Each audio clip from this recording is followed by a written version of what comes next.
창세기 12장 1절로 4절까지의 말씀을 우리 함께 봅니다. 창세기 12장 1절로 4절.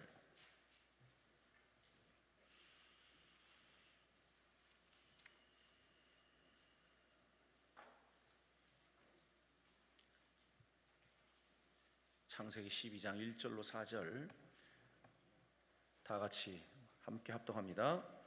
여호와께서 아브라함에게 이르시되 너는 너의 고향과 친척과 아버지의 집을 떠나 내가 네게 보여줄 땅으로 가라. 내가 너로 큰 민족을 이루고 네게 복을 주어 네 이름을 창대하게 하리니 너는 복이 될지라. 너를 축복하는 자에게는 내가 복을 내리고 너를 저주하는 자에게는 내가 저주하리니 땅의 모든 족속이 너로 말미암아 복을 얻을 것이라 하신지라. 이에 아브라함이 여호와의 말씀을 따라갔고 롯도 그와 함께 갔으며 아브라함이 하란을 떠날 때에 75세였더라. 아멘. 동해 청운교회 원로 목사님이신 김병훈 목사님이십니다. 오늘 본문을 중심으로 복이 따라오는 인생이라는 제목으로 말씀을 증거하십니다. 우리 모두 하나님께 영광의 박수를 드립시다. 할렐루야.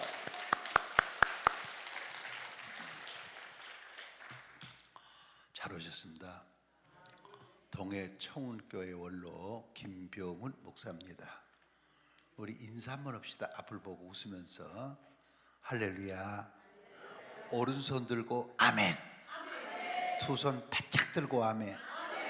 기분 좋게 웃으면서 가슴을 활짝 펴고 시속 한 50km로 한번 해봅시다. 시속 50km, 한 시속 80km 한번 해봅시다. 내리면서 아멘. 오늘 아침에 말씀의 제목을 한번 받아십시다. 복이 따라오는 인생. 한 번만 더 시작. 성경에는 모두 2197명 시작. 2197명의 사람의 이름이 나옵니다. 2197명을 복으로 관계를 맺으면 이렇게 설명할 수가 있습니다. 먼저 복이 따라오는 사람, 그 사람만 가면 복이 뒤따라오는 거예요. 이렇게 사는 사람은 아브라함이요, 이삭이요, 요셉입니다. 두 번째, 복을 따라가는 사람이 있었습니다. 저게 복이다 싶으면 죽자 사자 따라가는 사람, 참 한평생 참 힘들게 살았습니다. 이 사람은 야곱입니다.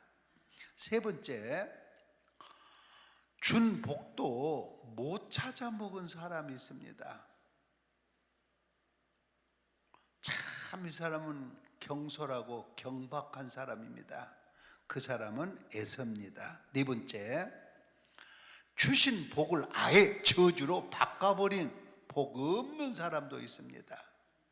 이 사람은 바로 가룟 유다입니다. 여러분, 우리가 교회 나오면 제일 많이 듣는 단어 중에 하나가 복, 축복이라고 하는 단어입니다. 목사님이 설교할 때, 그리고 축복 기도할 때, 장로님이 기도할 때 복, 축복이라는 낱말이 빠질 때가 있었습니까? 그렇다면 여러분들은 뭘 복으로 생각하십니까? 뭘 복으로 알고 그렇게 따라가고 계십니까? 첫째로 복이라는 낱말의 뜻에 대해서 말씀드리겠습니다. 복을 한문으로는 복 그래요. 그럼 우리말로는 무슨 뜻이냐? 한번 따라 하실까요? 잘 되는 것. 한 번 더 시작. 복이 뭐냐? 잘 되는 겁니다. 영어로는 복을 명사로 blessing 이렇게 말합니다. 그러면 신약 성경이 기록된 헬라어로는 복을 뭐라고 그럴까? 율로기아 그럽니다. 그러면 구약 성경이 기록된 히브리어로는 복을 뭐라고 그럴까? 지구상의 230여 국가 가운데 가장 복을 받고 산다는 유대인들은 뭘 복으로 생각했을까?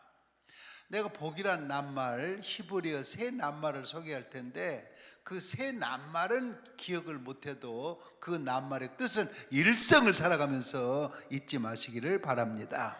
첫째, 한번 따라 하실까요? 바라크. 좀 더 크게 바라크. 이 말은 무슨 말이냐? 무릎을 꿇는다, 그런 뜻입니다. 여러분 아무에게나 가서 무릎을 꿇습니까? 어른 앞에 가서 무릎을 착 꿇고 존경하는 분 앞에 가서 무릎을 꿇지 않습니까? 그럼 유대인이 생각하는 복이 뭐냐? 하나님 앞에 무릎을 꿇는 거예요. 왜 하나님 앞에 무릎을 꿇는가? 그 많은 이유 중에 딱 줄여서 두 가지로 설명하면, 첫째로 하나님은 너무너무 위대하고 좋은 아버지시니까. 여러분, 우리가 주일날 교회에 나와서 주여 주여 하면서 주님을 부르면서 축도 딱 마치고 예배당 문 닫고 나서서 어긋난 땅길을 걸어갈 때가 얼마나 많이 있습니까? 죄송하지만 죄 짓는 현장에 벼락이 떨어졌더라면 여기 살아남아 있을 사람이 누가 있겠습니까? 그렇게 위대하고 좋은 아버지께서 당신 속은 썩고 썩으면서도 기다려주시고 또 기다려주시고 또 기다려주시고 또 참아주셨기에 오늘 이 자리에 있는 것 아닙니까? 여러분, 하나님보다도 위대하고 하나님보다 좋은 아버지가 세상에 어디 있습니까? 두 번째, 하나님은 너무 두렵고 무서운 분이니까. 하나님이 한 번 심판을 작정하시면 피할 자가 누가 있겠습니까? 아브라함은 이걸 잘했어요. 아브라함은 어디를 가든지 하나님을 찾았습니다. 하나님을 찾았다는 말은 기도하고 예배했다는 말인데 하나님 앞에 무릎을 꿇었다는 말입니다. 그런데 조카 롯은 아무리 성경을 찾아봐도 하나님 앞에 무릎 꿇었다는 말이 없습니다. 그렇기 때문에 하나님 앞에 나와서 무릎 좀 꿇으라고 해도 무릎 꿇는 걸 싫어하는 거, 무릎 꿇는 걸 거절하고 무릎 꿇는 걸 반대하고 무릎 꿇는 걸 거부하는 것을 화라 재앙이라 그렇게 말하는 것입니다. 저는 이 얘기가 잊혀지지가 않습니다. 서울에서 신앙생활 잘하다가 미국 동부로 이민을 간 남준우라고 하는 집사님이 계셨습니다. 미국 가서 뭐 했느냐, 담임 목사님의 추천장을 가지고 담임 목사님의 친구가 되는 유태인의 식품 가공 공장에 취직을 했습니다. 참 잘 된 겁니다. 그런데 이 남준우 집사님 출근한 것 좀 보십시오. 다른 직원들보다 1시간 먼저 출근하는 것입니다. 우리가 어떤 회의 시간에, 예배 시간에, 어떤 모임에 정시에 들어가고 10분 지각하기는 쉽지 어떻게 1시간 전에 출근할 수가 있겠습니까? 남준우 집사님이 퇴근을 하는데 다른 직원들보다 1시간 늦게 퇴근하면서 식품 가공 원리를 터득을 했습니다. 한 번은 춘자장을 써줬던 서울의 목사님이 미국 가서 일을 마치고 그 유태인 사장 친구를 찾아갔더니 하는 말, 어쩌면 저렇게 성실한 남준우 씨를 추천해서 보내줬느냐고. 만약에 우리 회사에 남준우 씨가 없다면 회사가 무너질 지경이라고 이렇게 극찬을 하면서 대우받는 것을 봤더니 대학 교수보다 연봉을 2배를 더 주고 승용차를 사주고 아파트를 사줬더랍니다. 남준우 집사님이 섬기는 교회를 찾아가 봤대요. 금요일날 저녁에 토요일날 이민 와가지고 믿지 않은 친구 친척 전도하고 주일날이면 온 집안 식구들이 교회를 섬기는데 그 교회 분위기가 남집사님 분위기 일색이더라는 거예요. 신앙생활을 살다가 미국으로 이민 간다니까 섭섭했는데 미국 와가지고 회사에서 교회에서 인정받고 존경받고 일하는 모습을 보니 그렇게 마음이 뿌듯할 수가 없더랍니다. 그런데 이 남준우 집사님 다니는 교회에 제주도에서 이민 온 박원영이라고 하는 내과 의사가 있었어요. 집사님입니다. 부인은 소아과 의사예요. 집사님입니다. 뇌가. 미국 와서 부부가 의사로서 열심히 일해가지고 돈을 버는데 얼마나 벌었을까. 미국 코재기들이 배가 아파할 만큼 돈을 많이 벌었습니다. 그런데 참 이상하지요. 사람이 돈 많이 벌어 돈 세는 재미에 빠져가지고 박원영 집사 네 분이 교회를 안 나오는 거예요. 석 달을 결석하는 거예요. 목사님이 신방 갔어요. 집사님, 집사는 땅에 살면서도 하늘의 음성 듣는 걸 좋아하고, 땅에 살면서도 하늘의 법 지키는 걸 좋아하고, 예수 믿다 소리를 봐도 가슴을 활짝 펴고 웃을 수가 있고, 마지막에 순교를 당하면서도 그 입에서 감사 찬송이 터져나오는 게 그게 예수 믿는 사람인데, 어떻게 집사가 석 달을 결석을 합니까? 그 말 끝에 박원영 집사 하는 말, 목사님, 나 요즘 같으면 예수 믿을 필요를 못 느낍니다. 내가 젊어서 왜 흥분하는 만큼 예배당을 쫓아다니고 예배당에 살았는지 이해가 되지 않습니다. 여러분, 그게 무슨 말입니까? 목사님, 내 몸 건강해, 자식들 잘 때 돈 잘 벌어, 내가 뭐가 쉬워서 예배당에 매어 살아야 됩니까? 그런 생각을 품고 있으니 하나님 앞에 나서 무릎을 꿇으라는 말이 귀에 들어오겠습니까? 그 가정을 향한 신방도 기도도 뚝 끊어져 버리고 말았습니다. 얼마 후에 그 박원영 집사의 두 아들이 구라파 여행을 다니고 오더니 하는 말, 아버지, 우리도 스포츠카 경주용 자동차인데 삽시다. 그래서 1억을 들어가지고 최신형 경주용 자동차를 샀습니다. 둘째 아들, 하버드 대학 의과대학을 다니는 둘째 아들, 앞으로 의사가 돼 아버지 병원을 물려받을 기대가는 둘째 아들 운전대 안고, 옆에 하버드 대학원생 형님 태우고 뒤에 미국인 친구 두 사람 싣고 부릉부릉을 시동으로 가는데 얼마나 엑셀레이터를 세게 밟아버렸는지 차가 붕 떠가지고 시궁창에 처박혔는데, 운전대에 앉아있는 하버드대 의과대학생 둘째 아들, 앞으로 아버지 병원을 물려받을 기대가 된 둘째 아들, 몸이 차창 밖으로 튕겨져 나와서 시궁창에 처박힌 거 앰뷸런스에 싣고 병원에 가다가 차 안에서 죽었고, 형님 대학원생, 눈 하나는 성하고 눈 하나는 실명인데 성한 눈을 안경알이 푹 쑤셔가지고 두 눈 실명하는 사람이 되어버렸고, 뒤에 타고 있는 미국인 친구 두 사람은 형체를 알아볼 수 없게 되었습니다. 어제까지만 해도 자신만만하게 살던 박원영 집사, 잘 나가던 병원 문을 닫아놓고 죽은 둘째 아들 공동묘지 앞에서 가슴을 치며 울고 있습니다.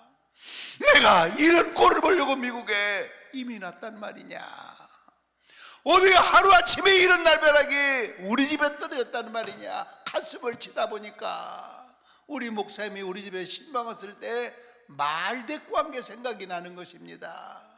목사님, 나 요즘 같으면 예수 믿을 필요를 못 느낍니다. 외간에 젊어서 그렇게 흥분하는 분과 예배당을 쫓아다니고 예배당에 가서 살았는지 이해가 되지 않습니다. 미쳤지, 내가 미쳤지.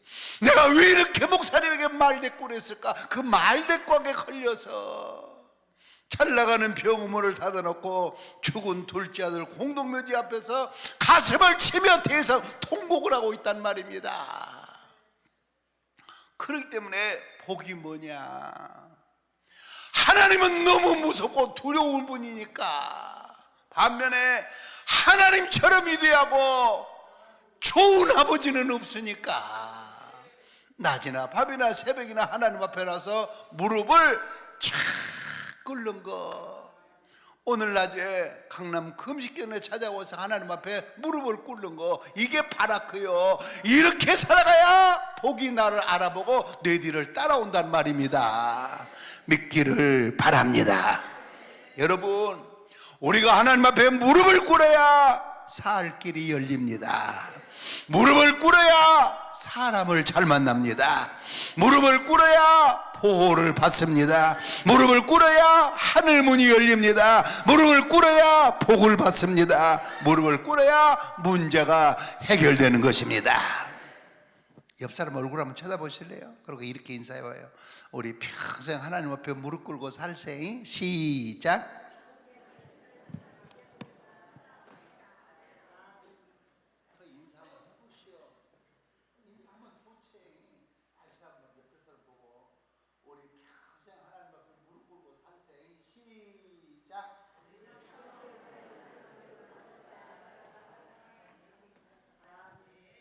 두 번째 복이 뭐냐? 두 번째 히브리어로 아샤르라 그래요. 그럼 아샤라 말은 우리말의 뜻은 뭐냐? 한번 따라해 보실래요?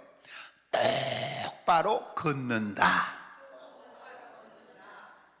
그래가지고 똑바로 걸어지겠어? 다시 한번 똑바로 걷는다. 좀 말이라도 푼푼하게 한번 해보세요. 다시 한번 시작. 뭘 보고 똑바로 걷느냐? 첫째, 내가 섬기는 교회만 바라보고, 두 번째, 주님과 천국만 바라보고, 곁눈질도 하지 않고 한눈도 팔지 않고 똑바로 걸어가는 것. 여러분, 그게 바로 아시아리예요. 그렇게 살아가야 복이 내 뒤를 따라온단 말입니다. 책 제목인데 한번 따라해 보실래요? 주여 사탄의 왕관을 벗었나이다. 이 책은 전 단군교 교주 김혜경 씨가 썼는데, 김혜경 씨는 23살 때 서울 종로에 유니 미용실을 개업을 했습니다. 그런데 갑자기 신이 내려가지고 영한 점쟁이가 됐는데, 그 정치인들 몇 사람 영하게 점을 맺혀줘야 얼마나 사람들이 찾아오는지 복채를 두툼하게 챙긴 사람입니다. 제가 총회 일을 하면서 한번 물었어요. 당신 잘 나갈 때, 그 용한 점쟁이가 됐을 때 당신 밑에 점 치는 것만 배워가지고 전국에서 밥 버놓고 산 사람이 많던데 몇 명이나 되냐고 자기 말로 그래요. 나한테 점 치는 것만 배워가지고 밥 버놓고 산 사람이 50명은 넘는다고. 근데 이렇게 용한 점쟁이가요, 딱 두 사람을 못 맞춰봤다네. 몇 사람? 첫 번째, 누구 점을 못 맞춰놓은 거 아니? 예수 믿는 사람. 누구? 어떻게 예수를 개떡같이 믿으면 그렇게 용한 점쟁이를 찾아가겠습니까마는, 그 사람의 지끄고 더러운 운명을 하나님이 살짝 돌려놓으셨거든요. 하나님이 돌려놓으신 그 운명의 끝을 그 용한 점쟁이가 어떻게 맞힐 수가 있겠습니까? 참 부끄러운 얘기인데, 어느 점쟁이 집안에는 그렇게 써졌다네. 딱 들어갔더니 기독교인 우대 그렇게 써졌더리야. 딱 방문을 열고 들어갔더니 집사 권사 활인 그렇게 써졌더리야. 얼마나 창피하고 수치스러운 얘기입니까? 얼마나 예수를 개떡같이 믿으면 용한 점쟁이를 찾아가겠습니까? 근데 하나님이 그 짓궂고 더러운 운명의 것을 살짝 돌려줬는데 그 용한 점쟁이가 어떻게 맞힐 수가 있겠어요? 한번 따라해 보실래요? 전국에 아무리 용한 점쟁이를 내가 찾아간다 그럴지라도 여러분의 점은 용한 점쟁이가 맞힐 수 있다 없다? 좀 크게 없다 있다. 두 번째, 누구 점을 못 맞추는 거 아니? 자기 점을 못 맞췄대요. 신학을 해서 목사가 됐거든요. 아무리 점을 쳐도 자기 점괘, 자기가 신학을 해도 목사들 점괘가 안 나온다는 거예요. 여러분, 그렇기 때문에 이런 건도 한번 믿어봤다 괜찮으면 때려치고 저거 한번 믿어보고, 그런 게 복이 아닙니다. 책 제목인데 한번 따라해 보실래요? 선무당이 사람 잡네. 다 같이 시작. 이 책은 누가 썼는 거 아니? 김병기 씨라고 하는 여자분이 있었는데 31살 때 갑자기 신이 내려가지고 영한 점쟁이가 된 사람이에요. 근데 이 용한 점쟁이가요 딱 두 사람을 못 맞춰봤다네. 첫 번째 누구? 예수 믿는 사람. 두 번째, 그렇게 보세요. 이거 한번 믿어보다가 시원찮으면 때려치고 저거 한번 믿어보고 저거 한번 믿어보다가 시원찮으면 때려치고 이거 한번 믿어. 그런 게 복이 아닙니다. 이리 갔다가 저리 갔다가 저리 갔다가 그런 게 복이 아닙니다. 복이 뭐냐? 내가 섬기는 교회 주님 천국만 바라보고. 죄송해요, 왜 곁눈질 하십니까? 왜 한눈을 파십니까? 곁눈질도 하지 않고 한눈도 팔지 않고 똑바로 걸어가는 거, 그게 복이요. 그렇게 살아가야 복이 내 뒤를 따라온단 말입니다. 동의가 되시면 아멘. 약간 더 크게 아멘. 영국 런던 밑에 캔터버리라고 있어요. 니콜라이라고 하는 학생이 17살 때 고등학교를 가야 되는데 돈 없다고 부모님이 고등학교를 안 보내주는 거예요. 17살 때. 그래서 어디로 갔느냐, 교회 종직이 사찰로 들어갔어요. 17살 좀 봐봐요. 옛날에는 어린이나 종치는 교회는 종을 2번째 초종 제종, 반 시간 전에 종줄을 딱 붙잡고 이렇게 기도를 드려요. 하나님, 내가 지금 종을 쳐야 되는데 이 종소리가 이 캔터버리 시민들에게 하나님의 음성으로 들려지게 해주시고, 이 종소리를 듣는 자마다 죄악에 잠서 깨어나 주님 앞으로 다름질 쪼게 해 주시옵소서. 그러면서 땡그랑 총을 치다 이 총을 몇 년을 쳤느냐? 60년을 쳤어요. 여러분들은 조그만 은혜가 되면 아멘을 안 해요. 몇 년? 앉아서 대답이나 해보시죠. 입 뚫다 어디 가서 하려고 그래요? 몇 년? 대답을 해봐. 총을 몇 년 쳤어? 그런 동안에 큰아들 조는 변호사가 됐고 둘째 아들 제임스는 옥스퍼드 대학의 교수가 되었습니다. 하루 연락이 왔어요. 아버지가 눈을 감고 임종하신다고. 그래서 큰아들 둘째 아들 뇌가 다름질째 왔어요. 종합병원 영안실에서 아버지를 마지막 고별 기도를 드리고 흰 천에 싸서 아버지를 시신을 넣어놓는데 딱 영안실을 돌아서는 순간에 큰아들에게 이상한 느낌이 들더래요. 그래서 나가다가 다시 와서 아버지 시신을 꺼내고 봤더니 세상에 아버지가 눈을 감으셨는데 반쯤 뜨시더니 이게 입은 다쳐서 말을 못하니까 눈동자로 뭔가 사인을 보내시더래요. 예민한 큰아들이 딱 보니까 총 칠 시간이 됐더랍니다. 내가 저 종을 60년을 쳤는데 내가 죽으면 저 종을 누가 치느냐. 그 예민한 큰아들이 보니까 아버지 눈동자가 당신 몸을 자꾸 총줄 밑으로 옮겨달라는 사인을 보내시더래요. 그래서 아버지를 총줄 밑으로 모시고 왔어요. 큰아들 변호사 좋은 내가 총줄 잡고 둘째 아들 제임스 내가 총줄 잡고 총줄 끝을 아버지 손에 쥐어드렸어요. 땡그랑 총을 치더니 아버지가 편안하게 눈을 감으셨어요.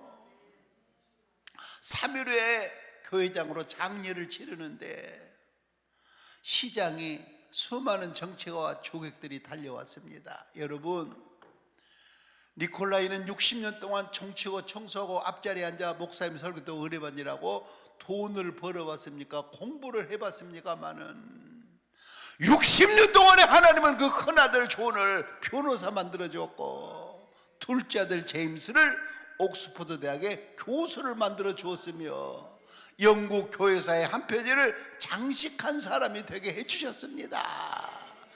여러분, 복이 뭡니까? 내가 섬기는 교회 주님 천국만 바라보고 곁눈도 팔지 않고 한눈도 팔지 않고 똑바로 걸어가는 거, 이게 복이요. 이렇게 살아가야 복이 내 뒤를 따라온다는 말입니다. 이렇게 살기 원하시면 두 손 들고 아멘. 더 크게 아멘. 아주 크게 아멘. 내리면서 아멘. 옆에 사람 손 한번 잡아봐요. 그러고 이렇게 인사해봐요. 우리 똑바로 걸어가세요. 시작.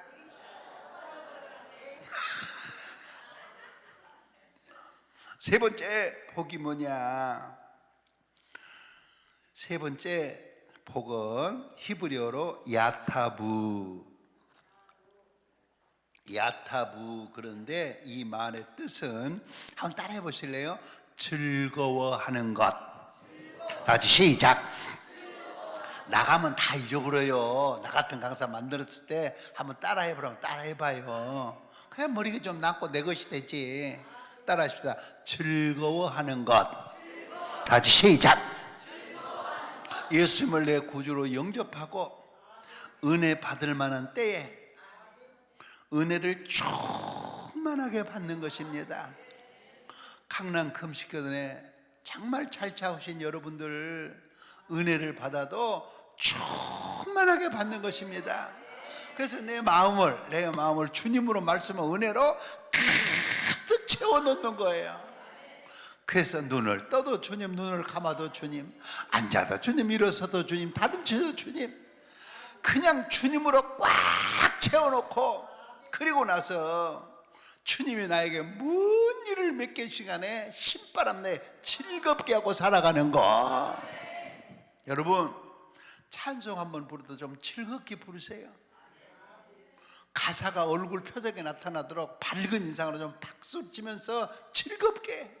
여러분, 기도로 한번 드려도요, 간절하게 드리세요. 여러분, 헌금을 한번 하더라도요, 아주 기쁜 마음으로. 내가 미국에서 한 달 동안 공부한 수니까 헌금 시간에 박수를 치는 거예요. 왜 박수를 치냐 했더니 하나님께 드린 것이 너무 즐거워서 그런다는 거예요. 그냥 하나님이 그걸 받으시고 복을 안 주시겠어요. 예. 여러분, 안내운하든지 헌금 이혼하든지 특송을 한번 하든지 뭘 몇 개년간에 즐겁게 감당하는 거. 강남 금식회단에 한번 올라올 때도 꼬불꼬불 이렇게 올라오면서도 즐겁게 찾아오는 거. 이게 복이요. 이렇게 살아가야 복이 나를 알아보고 내 뒤를 따라온단 말입니다.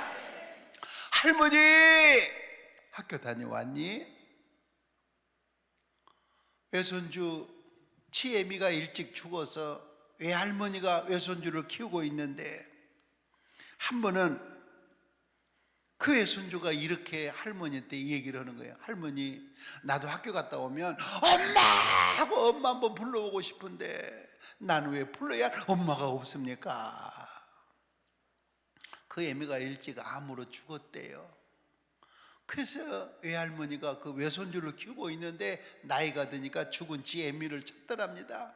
그날따라 얼마나 죽은 딸이 보고 싶은지. 그래서 그 외손주에게 저녁밥을 정성껏 내서 먹이고 다음날 시장에 가서 지가 좋아하는 옷을 2벌을 사가지고 와서 주고, 그리고 그 다음에 용돈을 2배를 더 줬대요. 그래도 외손주 녀석 얼굴에 웃음이 없어요. 기쁨이 없어요.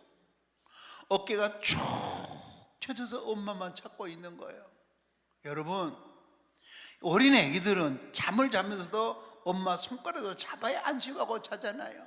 어머니로 꽉 채워져 있어야 만족하잖아요. 어머니 없는 빈 마음에 밥 좀 잘 얻어먹고 유행 따라 옷 좀 걸치고 용돈 2배로 받는다고 어머니 없는 기쁨을 대신할 수가 있겠습니까? 여기까지 이해가 되시면 아멘. 아멘. 인간은 하나님의 형상대로 창조되었습니다. 그렇기 때문에 하나님으로 꽉 채워놔야 행복한 것이지. 하나님 없는 빈 마음에 밥 좀 잘 먹고 다니고 유행 따라 옷 좀 걸쳐 입고 통장에 돈 좀 늘어간다고 만족할 수가 있겠습니까? 여러분, 복이 뭐냐? 예수님을 내 구주로 영접한 다음에 이렇게 은혜 받기 좋은 때 은혜를 충만하게 받아 주님과 말씀과 은혜로 내 안을 꽉 채워놓는 거예요. 그리고 나서 내게 맡겨진 일을 아주 즐겁게, 아주 신나게 가슴을 활짝 펴고 아주 웃는 낯으로 감당하고 살아가는 거. 이렇게 살아가야 복이 내 뒤를 알아보고 내 뒤를 따라온단 말입니다. 이렇게 믿기 원하시면 두 손 들고 아멘. 더 크게 아멘. 내리면서 아멘. 찬송가 95장, 찬송가 95장, 찬송가 95장. 나의 기쁨, 나의 소망 되시며 나의 생명이 되신 주. 조금 빨리.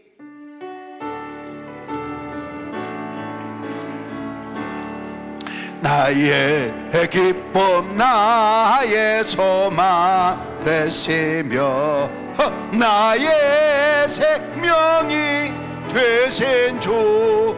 밤낮 불러서 찬송을 드려도 노라시 마음뿐일세.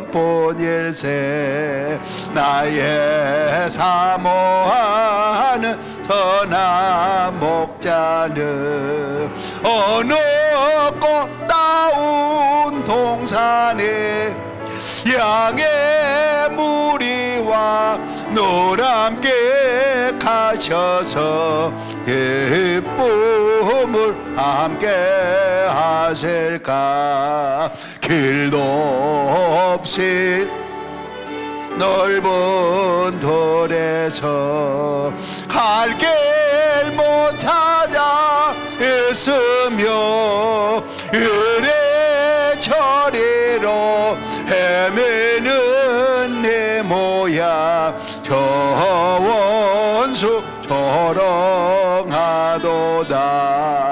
주의 자비롭고 화평하늘 주여 모든 천사도 반기며 주의 놀라운 진리의 말씀에 전체가 화답하도다.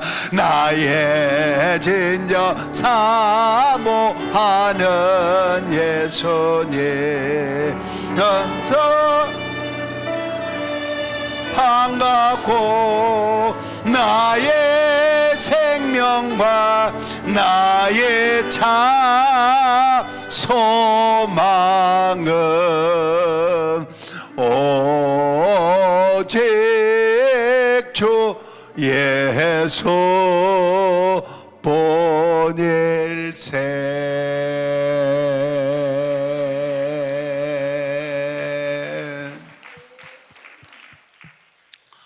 다음으로 내가 받아야 될 복, 적어도 교회에서 재직이라면 항정 지원이라면 꼭 받아야 될 복 몇 가지를 제시하겠습니다. 한번 따라해 보실래요? 복은 입으로 불러드려야 한다. 복얘기가 나오면요 입을 딱 다물고 있으면 안 돼요. 자꾸 입을 열어서 벌어들여 입을 열어야 복을 불러드려야 멀어졌던 복도 가까워지고 쏟아버린 복도 회복할 것 아닙니까? 그러면 내가 받을 첫 번째 복이 뭘까? 한번 입을 열어 받아십시다. 자녀가 잘 되는 복. 좀 더 크게 시작. 여러분 자식을 낳았다고 다 복이 아니더라고요. 어떤 자식은 부모를 아주 부끄럽게 수치스럽게 만드는 자식이 있어요. 그 자식 때문에 얼굴을 못 들고 어깨를 못 펴게 하는 그런 부모님도 있어요. 어떤 자식은 부모에게 왼수 노릇하고 있는 자녀도 있습니다. 여러분 이런 생각 안 해보세요? 내가 어느 날 죽은 다음에 내 아들 딸들은 나보다 더 주님을 잘 섬겨야 될 텐데, 여러분 그런 생각 안 해보십니까? 내가 죽은 다음에 우리 아들 딸들은 나보다 더 교회를 잘 섬기고 나보다 더 목회를 잘해야 될 텐데, 내가 받아야 될 복이 아니라 그건 자녀가 잘 되는 복 아니겠습니까? 미국의 메가더 장군은 이렇게 기도를 드렸어요. 하나님, 내가 이 나이 먹도록 세상을 헛되게 살지 않았다고 느껴질 아들 하나 주세요. 그게 무슨 말이에요?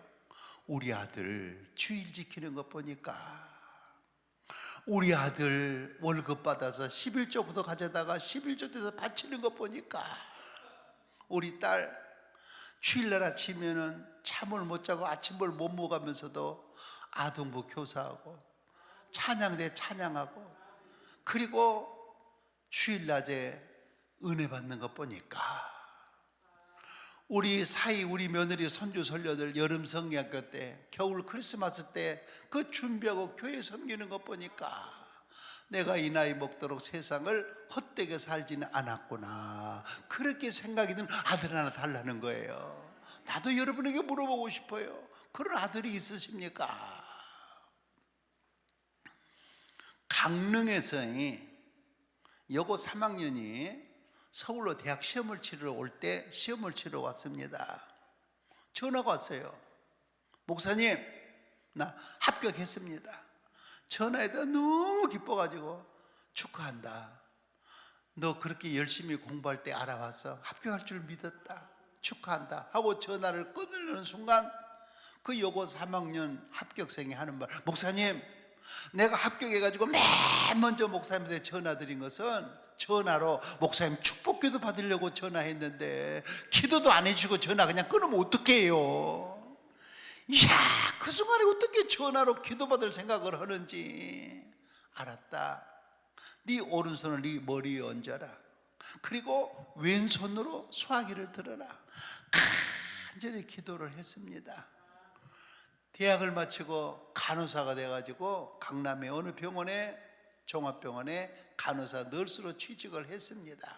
한 번은 고향에 내려왔는데 야간 근무만 해가지고 눈이 펄게 충혈이 돼 있어요.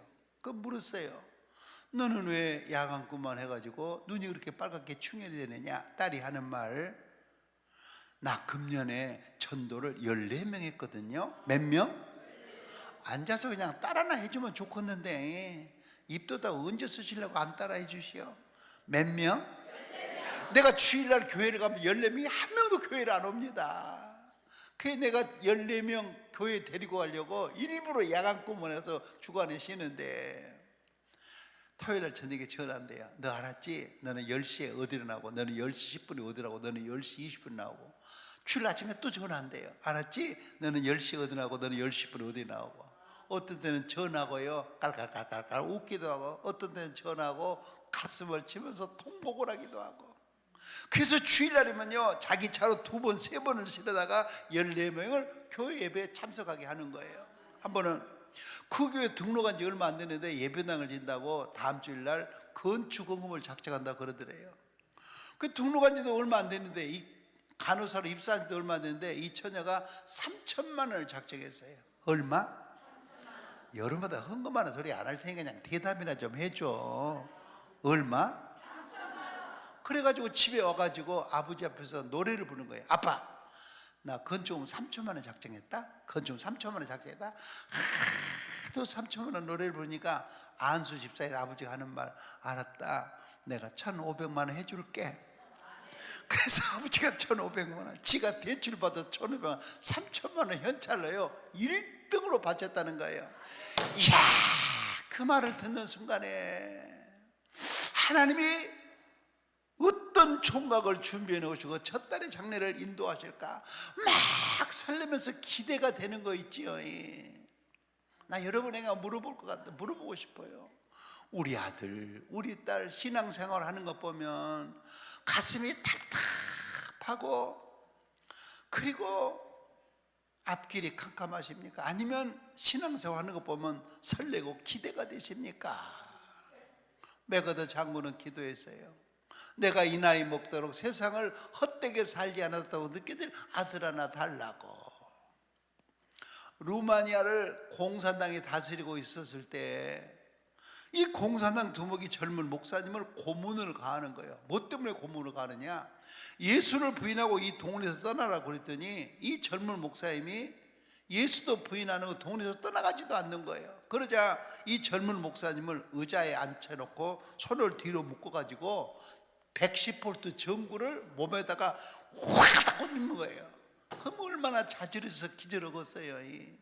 한참 후에 밖에서 물을 퍼가지고 확 갖다 붓는 거예요. 푹 하고 정신을 차리면 한참 후에 또 고문을 가하고 밖에서 물을 퍼붓는 거예요. 한 번은 기절에 쓰러져 있는데 어디서 막 있던 애기 울음소리가 들리더래요. 그리고 젊은 목사님이 정신을 차리고 봤더니 목사님 아들, 하나밖에 없는 아들, 이제 더 나을 수도 없는데 그 아들을 아버지 면전에다 앉혀놓고 고문을 가하는데 이 아들은 더 잔인하게 거부를 하니까 공산당 두목이 고문하다 말고 몽둥이를 내리쳐보니까 어린 아들 팔이 뚝 부러져 버리더래요. 그때 아버지 목사님이 하는 말, 잠깐 매를 멈추시오. 그 어린 게 뭘 잘못했단 말이요? 이 예비가 예수를 부인하면 될 것 아니요. 그때 그 아들이 하는 말, 아버지 방금 뭐라고 그러셨어요? 아버지 방금 뭐라고 그러셨어요? 예수를 부인하는 말을 취소하세요. 나는 예수를 부인하는 아버지 아들 되는 걸 원치 않습니다. 그러면서 부자가 순교로 신앙을 지켜간 것입니다. 죄송해요. 결정적인 순간에 이렇게 대답할 아들과 딸이 있으십니까? 내 자녀가 잘 되기를 바라면 첫째, 우리 부모님들이, 먼저 믿는 부모님들이 그 자식들 앞에서 모범된 신앙생활을 하셔야 됩니다. 여러분 보세요. 우리 아버지 예수 믿는 걸 누가 제일 잘하냐? 우리 아들들이 정확하게 잘 알고 있어요. 우리 어머니 예수 믿는 걸 누가 제일 잘하느냐? 우리 딸들이 정확하게 알고 있습니다.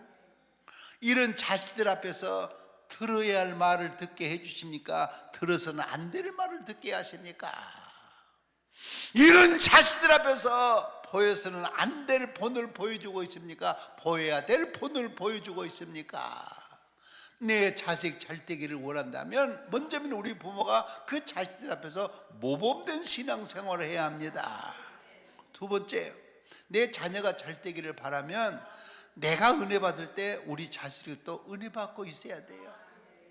여러분 주일날 교회 나올 때, 또 강남 금식회에 올 때 여러분 아들, 딸들은 어디서 무엇을 하고 있습니까? 그들도 은혜를 받아야 되지 않겠습니까? 셋째, 내 자식이 잘 되기를 바라면 부모로서 자식을 위해서 축복의 씨앗을 심는 거예요. 잘 들어보세요. 살다 보면 아들이 걱정될 때가 있어요. 주저하지 말고 작정 기도하세요. 그 작정 기도가 아들을 향한 축복의 씨앗입니다. 살다 보면 딸이 걱정될 때가 있어요. 그럴 때는요, 주저하지 말고 금식 작정 기도로 하세요. 그 금식 작정 기도가 딸을 향한 축복의 씨앗입니다. 저는 남매인데 주님 앞에 어차피 죽는 순간까지 자식 걱정해야 되는데, 솔로몬은 한 번 제사 드릴 때 1000가지 제물을 드리던데 나도 내 자녀들을 위해서 1000번째 한번 드려버리라. 지금 한 890번째 드리고 있거든요. 그것이 축복의 씨앗입니다. 넷째, 살아계신 부모님에게 지상하게 효도하고 살면 내 자녀가 잘 됩니다. 내가 받아야 될 복이 하나 있다면 내 자녀가 잘 되는 것 아니겠습니까? 동의가 되시면 아멘. 조금 더 크게 아멘. 아주 크게 아멘. 두 번째, 내가 무슨 복을 받아야 될까? 한번 입을 열어 받아십시다. 저녁이면 단잠 자고, 좀 크게, 저녁이면 단잠 자고, 새벽이면 발딱 일어나서, 그 정도 해가지고 발딱 일어나 죽었어. 다시 한번 발딱 일어나서 새벽 기도하는 복. 우리는 평생 기도 생활하고 살아가야 되는데, 여러분 기도의 응답을 얼마나 믿으십니까? 하나님은 내 기도 100% 들어주신다 이렇게 믿으십니까? 아니면 나 같은 놈 기도는 절반은 떨어버리고 한 반은 들어주신다 이렇게 믿으십니까? 어느 책에 총알이 비오듯 쏟아지는 전쟁터에서 아군 병사 하나가 적군의 총을 맞고 피투성이한테 쓰러져 있었습니다. 나 좀 살려달라고, 나 좀 살려달라고. 근데 적군의 총알 때문에 감히 데려올 수가 없는 거예요. 보다 못한 소대장이 소리쳤습니다. 누가 용기 있는 사람, 저 우리 아군 병사가 피투성이한테 쓰러져 있는데 좀 데리고 올 사람 없겠느냐. 그때 한 병사가 딱 시계를 보더니 쏜살같이 달려가서 피투성이에 된 아군을 등했고 무사히 진지 안으로 돌아왔습니다. 깜짝 놀란 소장이 물었어요. 너는 그런 용기가 어디서 났느냐? 시계를 왜 쳐다봤느냐? 소대원이 하는 말, 소장님, 내가 군대 갈 때 우리 어머니가 이 시간이면 나를 위해서 기도한다고 하셨습니다.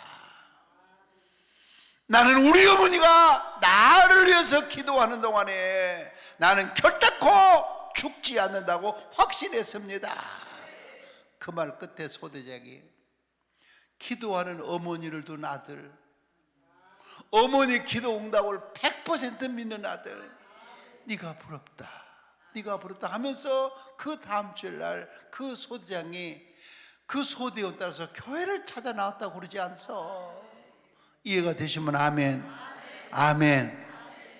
여러분, 우리가 새벽기도 5시 반, 늦으면 6시 이렇게 새벽기도를 이렇게 의식하고 산다면 저녁이면 몇 시쯤 잠을 자면 좋을까요?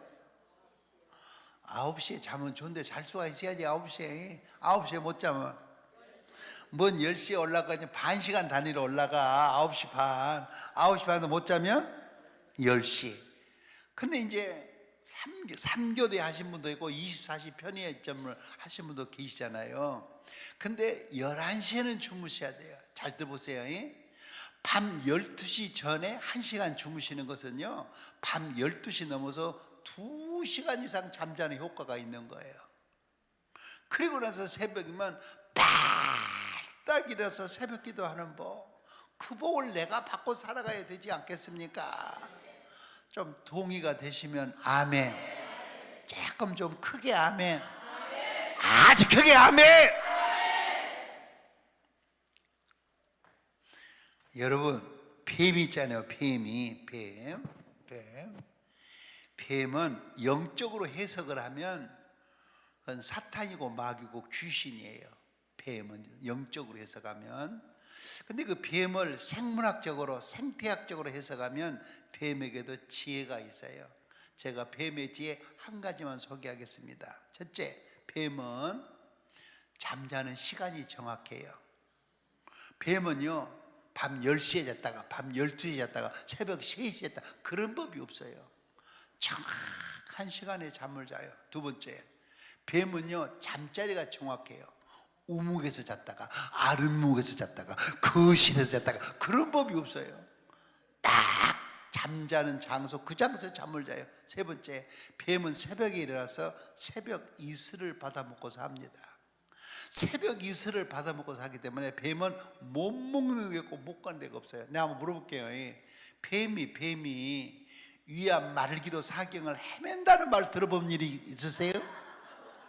나도 못 들어봤어. 왜 그럴까요? 새벽 이슬을 받아먹고 사니까. 그래서 뱀은요, 못 먹는 데가 없고 못 가는 데가 없는 거예요. 이해가 되시면 아멘. 야무지게 한번 대답해봐요. 홍해가 언제 갈라졌습니까? 그걸 모르겠어? 따라해봐. 새벽에. 그냥 새벽이라고 그러면 돼야. 새벽으로 몰아붙이면 돼야. 만나가 언제 내렸어요? 아, 새벽에 내렸지. 여리고가 언제 물었어요? 여리고. 새벽에 아브라함의 기도가 언제 상달됐어요? 새벽에 다윗의 기도가 언제 상달됐어요? 아브라함이 시험을 언제 이겼어요? 새벽에 이겼어요. 새벽에. 대답해 보세요. 여러분, 모세가 십계명을 시내에서 받을 때 언제 받았어요? 새벽에 받았어요. 여러분, 다니엘이 사자 굴에서 살아난 시간이 언제예요? 새벽입니다. 대답해 보세요. 여러분, 예수님이 언제 태어나셨어요? 새벽송 안 해보셨어? 예수님이 언제 기도하셨어요? 새벽에. 예수님이 언제 부활하셨어요? 새벽에. 이렇게 좋은 새벽에 여러분은 뭘 하고 계십니까? 나는 이런 건 언제나 안타깝지만 기도원까지 오셔서 새벽에 못 나오신 분은 너무 안타까워. 기도원까지 오셔가지고. 여러분, 이렇게 좋은 새벽에 뭘 하고 계십니까? 40일 금식 기도하려고 생각하지 말고 40년 새벽 기도하고 살 수 있기를 바랍니다. 한번 따라해 보실래요? 새벽 기도해. 좀 야무지게 한번 해보시오. 언제 그렇게 입 돋다 쓰려고 그래요? 새벽 기도해. 신앙의 승부를 걸자. 다 같이 시작. 그 말이 뭔 말이야? 내가 별 소리를 다 해도 내가 새벽 기도가 무너지면 나 예수 믿고 실패한 사람. 내가 만약에 새벽 기도를 쌓고 살면 나 예수 믿고 성공한 사람. 새벽 기도에 큰 의미를 부여하고 새벽 기도에 신앙의 승부를 걸고 살아갈 수 있기를 바랍니다. 어느 권사님, 장로님하고 여행을 다녀오니까 새벽 1시예요. 얼른 샤워하고 잠자리 했는데 잠이 안 와. 딱 한숨 잠 붙였는데 핸드폰 벨이 울려요. 새벽 기도 가라고. 눈이 안 떠져요. 그때 그 권사님, 야, 새벽기도 나가봐야 교인 몇 명 안 왔던데 한 번도 안 빠진 내가 결사 가면 오늘 목사님이 설교하시다가 얼마나 걱정하실까, 얼마나 걱정하실까. 그래서 자기는 나를 위해서도 새벽기도 하지만은 목사님이 설교하시다가 힘 빠질까봐 새벽기도에 결석한다는 권사님이 계셨어요. 이 정도만 생각이 깊어도 훌륭한 권사님 아닙니까? 시흥에 사는 어느 권사님, 기분 좋게 잠자리에 들었어요. 새벽에 새벽기도를 딱 눈을 떠보니 몸이 천근만근 무거운 거예요. 얼마나 무거워요? 합치면 몇 근이요? 그래도 천근만근이요. 이 권사님 좀 보세요. 죽을 힘을 써서 옷을 주워 입고 교회를 가면서 하는 말, 새벽기도 갔다 와서 또 알차, 새벽기도 갔다 와서 또 알차. 뭔 말인지 알아먹었지 못 알아먹었는지. 그래서 아직까지 새벽기도를 안 빠지나 그러지 않소. 양평 교동교 이장로님, 당신 교회에서 오후 예배를 드리고 제가 섬기는 교회 밤 예배에 참석하셨어요. 저녁에 이 얘기를 조금 목양시하다 보니까 밤이 10시예요 장로님이 벌떡 일어나세요. 장로님 왜 그러세요? 목사님, 내가 우리 본교에서 세례받고 23년 동안 한 번도 새벽기도를 빠져본 일이 없습니다. 지금 10시인데 집에 가면 새벽 1시 좀 못 됐을 텐데 새벽기도 가야지요. 뒤도 안 쳐다보고 새벽기도 가신다고 차 타고 가시는 장로님, 내가 잊혀지지가 않습니다. 한국에서 미국으로 이민을 간 우주항공학 박사 가운데 정재훈 박사가 계셔요. 한 번은 물었어요. 기자가, 박사님 요즘에는 뭔 재미로 세상을 살으십니까? 이 정재훈 박사님 입에서 나오는 말 한번 따라해 보실래요? 나는 요즘, 한번 따라해 보시오. 나는 요즘 매일매일 새벽기도 기다리는 재미로 삽니다. 이야, 어떻게 이렇게 말할 수가 있을까? 우리는 평생을 살면서 이 말 한마디 못하고 세상을 끝날 수 있지 않겠습니까? 나 요즘 매일매일 새벽기도 기다리는 재미로 삽니다. 여러분, 뭐가 복입니까? 저녁이면요 얼른 불 끄고 얼른 소등하고 얼른 잡시다. 어서 잡시다. 그리고 새벽만 되면 딱 일어나서 새벽기도 하는 법, 새벽을 깨우는 법, 이 복을 우리가 받고 살아가야 할 줄로 믿습니다. 믿습니다. 믿습니다. 세 번째, 뭔 복을 받아야 될까? 한번 따라 하십시다. 우리 교회와, 한번 해보시오. 우리 교회와 운명을 같이 하는 복. 다 같이 시작. 서울 동작구 본동 노량진교회 교회 설립 100주년 행사 유공자 표창 내용을 잠시 소개하겠습니다. 80년 이상 노량진교회를 출석하고 있는 한 명, 이은영 권사님. 노량진교회를 70년 이상 출석한 사람 한 명, 김순득 권사님. 노량진교회를 50년 이상 출석한 사람 41명, 40년 이상 출석한 사람 167명, 30년 출석한 사람 281명. 장로로 20년 이상 노량진교회를 봉사한 장로 38명, 안수집사로 20년 이상 봉사한 사람 3명, 권사로 20년 봉사한 사람 18명, 재직으로 30년 이상 봉사한 사람은 73명. 4대 할아버지, 아버지, 나, 아들, 할아버지, 아버지, 나, 아들 4대가 함께 출석하는 가정은 16가정이었습니다. 앞으로 10년이나 30년쯤 지난 다음에는 이런 간증이 여러분 집안에 여러분의 간증거리가 되시기를 바랍니다. 한번 물어보겠습니다. 대답 한번 해보세요. 여러분들 뻐꾸기는 어떻게 울어요? 한 번도 안 들어봤어? 따라 해봐요. 뻐꾹 뻐꾹. 가르쳐주면 대답이나 좀 해봐요. 시작. 뻐꾸기가 어떻게 울어요? 30년 전에는 뻐꾹뻐꾹 울었지. 10년 전에는. 오늘 아침에는 혹시 이런 말 들어보셨어요? 뻐꾸기가 30년 전에는 뻐꾹 하고 울었는데 작년에는 공에 시달렸는지 꾀꼴 하고 울더니 금년에는 치매기가 있는지 삐야 혹시 이런 말을 들어본 일 있으십니까? 말 못한 새 한 마리도 평생 한 목소리 내고 사는데, 말 못할 미물도 평생 한 목소리 내고 사는데, 어째서 한 자식이 평생 한 부모를 못 섬기며, 죄송해요, 어째서 한 성도가 한 교회를 못 섬기며 한 성도가 한 목자를 못 섬긴단 말입니까? 말 못하는 새도 평생 한 목소리 내고 사는데 왜 내 입에서는 이 말 저 말 이 말이 나올까? 여러분, 지난날 만부되게 교회를 옮긴 거 이제야 어찌하겠습니까? 이제는 여러분들이 섬기는 교회, 임직받은 교회, 등록한 교회에서 운명을 같이 할 수 있기를 바랍니다. 일본 오사카에 붕해를 갔는데 딱 마치고 나왔더니 앞에 앉은 권사님이, 강사님, 나 은혜 많이 받았습니다. 그러면서 하시는 말씀, 강사님, 내가 여기 소강대상에서요, 우리의 조국 대한민국을 위해서, 일본 땅을 위해서 60년째 기도하고 있습니다. 어찌 여러분들은 조금 은혜가 되면 아멘을 안 해요? 그냥 녹슬 읽고 들은 것은 고마운 우리도 아멘도 해야지. 몇 년? 이야, 권사님 얼굴을 봤더니요, 얼마나 화난지. 그냥 아무 말 안 해도 존경스러워서 고개를 안 숙일 수가 없었어요. 서울 중구 남대문교회 할아버지가 장로님, 아버지가 장로님, 아들이 장로님, 손주가 장로님, 4대가 장로로 섬기는 가정이 있습니다. 얼마나 부러운 가정입니까? 저는 고향이 전라남도 보성 녹차밭입니다.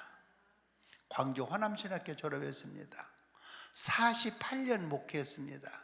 마지막 40년은 강원도 동해시에서 했습니다. 제가 은퇴할 무렵에 이전에 치유하는 교회, 지금 이름 바꿔졌는데 화곡동 교회 전전 우리 통합측 총회장이 형님 은퇴하면 우리 교회 오시오 해가지고 제가 화곡동 교회에 서울로 이사 가서 출석한 지 4년째 되어 있습니다. 그런데 내가 그 강원도 동해에서 목회할 때 장로님이 돌아가셨어요. 그래서 이제 장로님이 돌아가시고 마지막 산에 가서 하관 예배를 드리고 이제 쥐토 흙을 한 사람씩 써서 얹고 축도라고 딱 돌아서려고 하는데 장로님 아들이 뛰어나오면서 하는 말, 목사님, 아버지 장로님이 돌아가셔서 나 다음 주부터 교회 안 나갈 거예요. 다시는 우리 집에 신방 오시려고 생각하지 마세요. 이야, 이런 장로님 아들도 있었습니다. 잊을 수가 없어요. 잊혀지지가 않는 거예요. 경상북도 봉화제일교회 서정리 장로님, 아들이 5이에요. 큰아들이 장로, 둘째가 장로, 셋째가 장로, 어디까지 가려고 이럴까? 넷째가 장로, 5째가 장로, 아버지가 장로, 합치면 무슨 장로? 뭔 육장로, 육부자 장로제.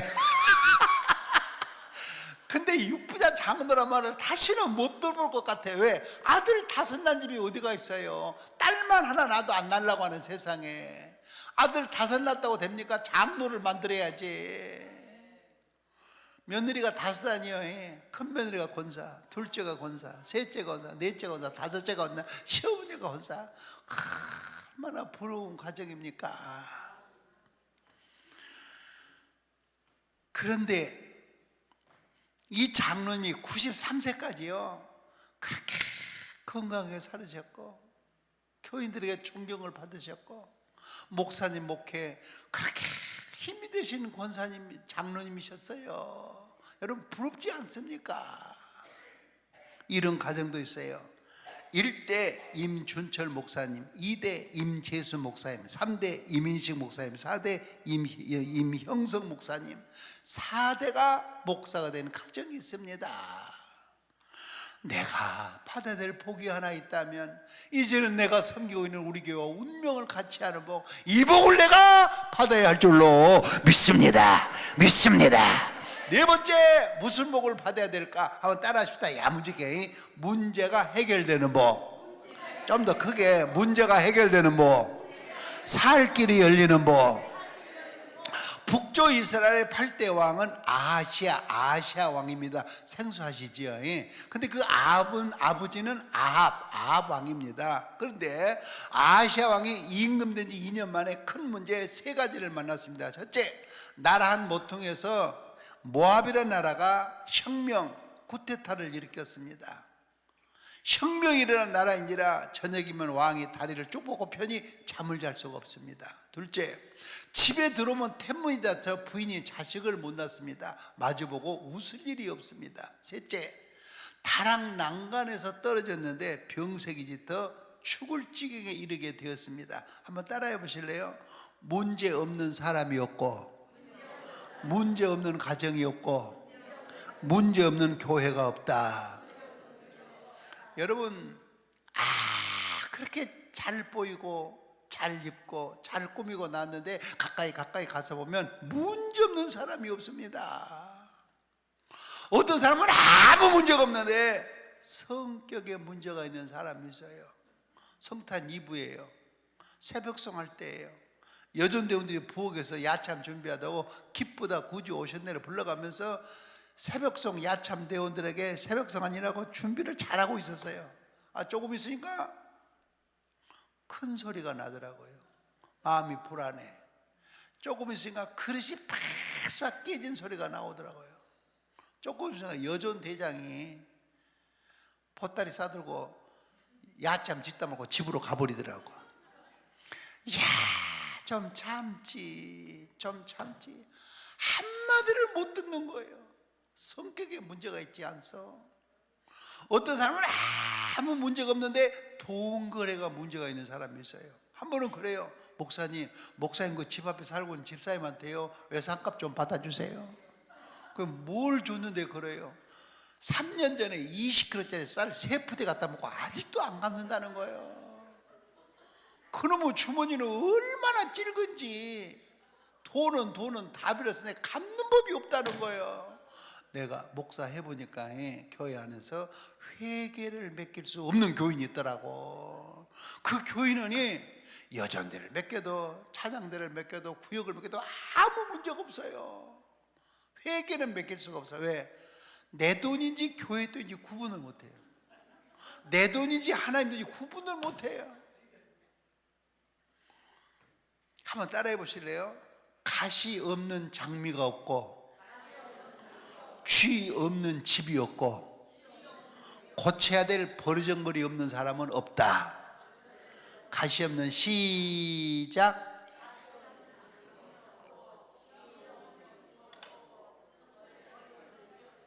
여러분, 장미가 좋아 보여도 다 가시는 붙어 있어요. 집을 잘 지어서 주새끼는 어디서 들어오는지. 그 사람이 훌륭해 보여도 가까이 가서 보면 다 고쳐야 될 버르장머리는 한 가지씩 있어요. 그 양반이 공부를 그렇게 많이 했다간 거라요. 근데 가까이 가서 봤더니 딱 고쳐야 될 버르장머리 한 가지 있더라고. 그 양반이 그렇게 돈을 많이 벌었다간 거라요. 근데 가까이 가서 보니까 딱 고쳐야 될 버르장머리 한 가지 있더라고. 죄송해요. 그분이 그 동네에서 연세가 제일 많다 그러더라고요. 가까이 가서 봤더니 딱 고쳐야 될 버르장머리 한 가지 있더라고요. 여러분, 부흥회는 왜 하는 거예요? 강남 금식기도는 왜 찾아오신 거예요? 아버지, 내가 이 나이 먹도록 아직도 못 고친 버르장머리가 있습니다. 내가 아직도 못 고칠 버르장머리가 있습니다. 그걸 내놓고 해결받으려고 이 성산에 올라오신 것 아닙니까? 이해가 되시면 아멘. 아멘. 여러분, 그렇기 때문에 기독교는 복음의 종교예요. 그것이 십자가요. 그것이 은혜인 것입니다. 믿기를 바랍니다. 10가정을 10만 가도 문제 없는 가정은 없어요. 제가 국내외에 초청받아 1,500개 교회 이상 부흥회를 인도해 보는데 원목 있고 부목 있고 일부, 삼부, 삼부 예배를 드리고 갖출 건 다 갖췄는데 문제없는 교회는 없습니다. 그렇다면 해결하는 방법, 정답은 없을 것인가? 한번 생각해 보세요. 우리가 어려서 학교 다닐 적에 산수, 수학 문제가 있었어요. 한번 대답해 보세요. 산수, 수학 문제. 문제수가 많아도 정답은 있다, 없다? 풀어본 지 오래돼서 다 잊어버리셨어요? 다시 한번. 문제수가 많아도 정답은 없다, 있다? 야무지게 해봐요. 야무지게 해봐. 왜 그 대답을 못 드세요? 문제수가 많아도 정답은 있다, 없다? 없다, 있다? 하나 더. 문제가 아무리 까다롭고 복잡해도 정답은 있다, 없다? 없다, 있다? 그럼 한번 생각해 보세요. 내가 아무리 문제가 많은 사람일지라도, 우리 집안이 벼랑 끝에 몰렸다 그럴지라도, 내가 하나님 앞에 나가서 무릎을 꿇고 은혜를 받으면 하나님은 문제를 해결해 주신다. 문제를 풀어 주신다. 막힌 건 뚫어 주신다. 안 되는 거 되게 하신다. 되는 거 더 잘 되게 하신다. 우리가 그 은혜를 믿고 이 성산에 올라오지 않았습니까? 영광 영광 할렐루야, 영광 영광 할렐루야, 영광 영광 할렐루야,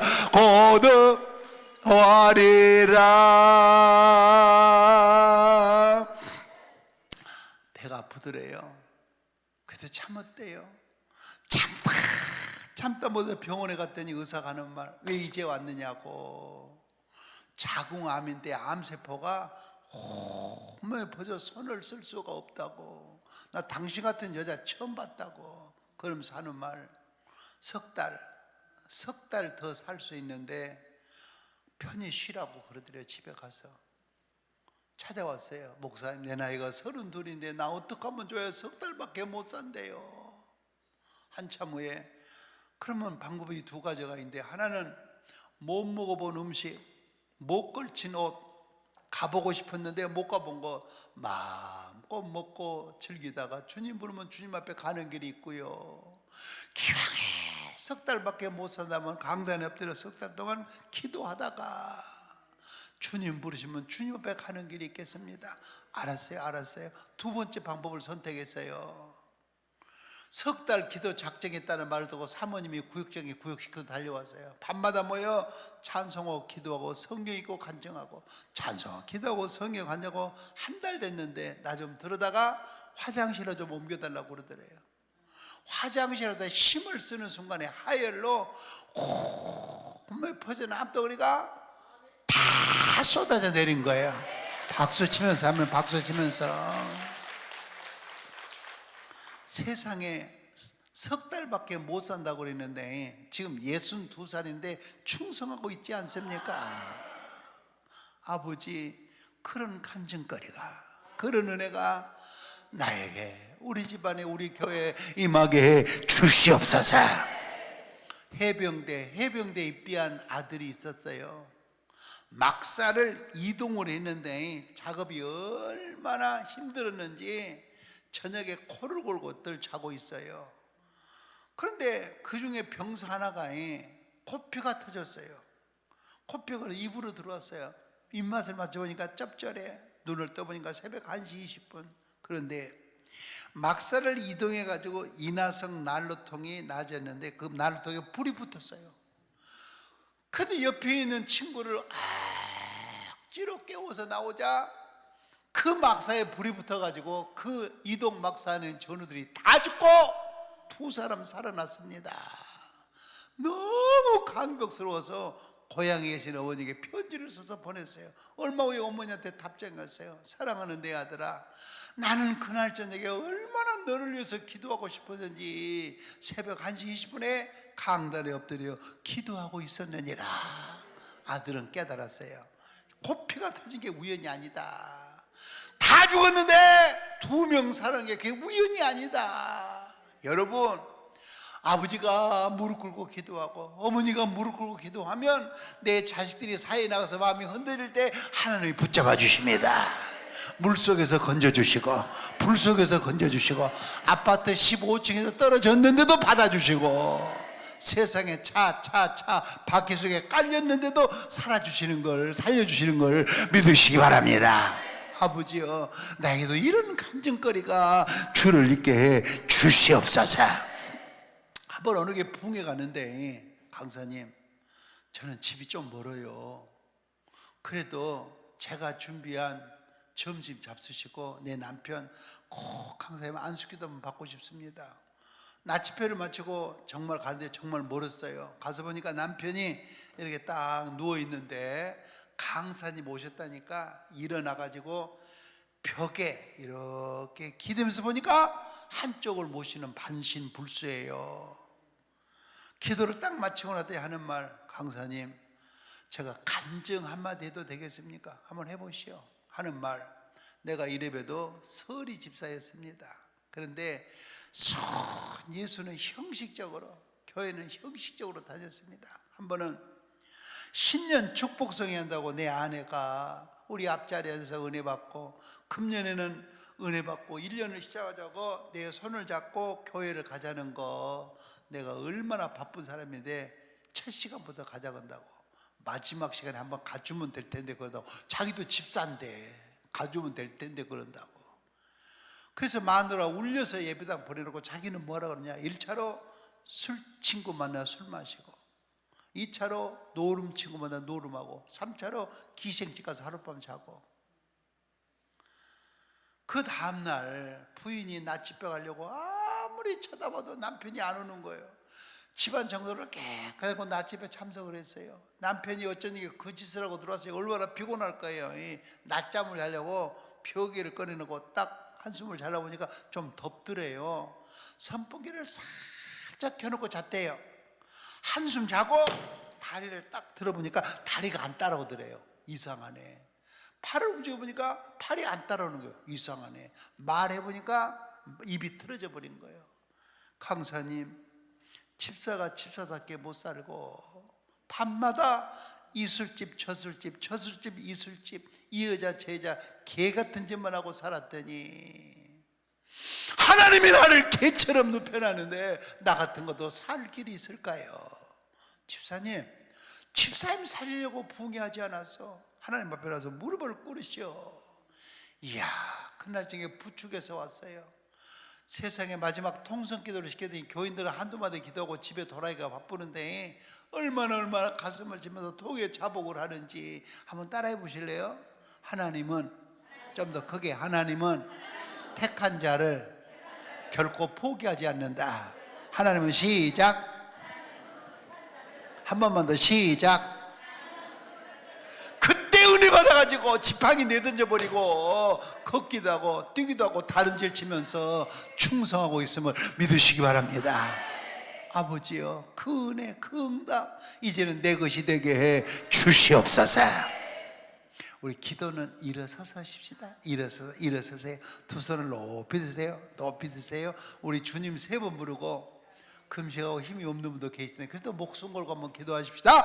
주여 더 크게, 주여 더 크게.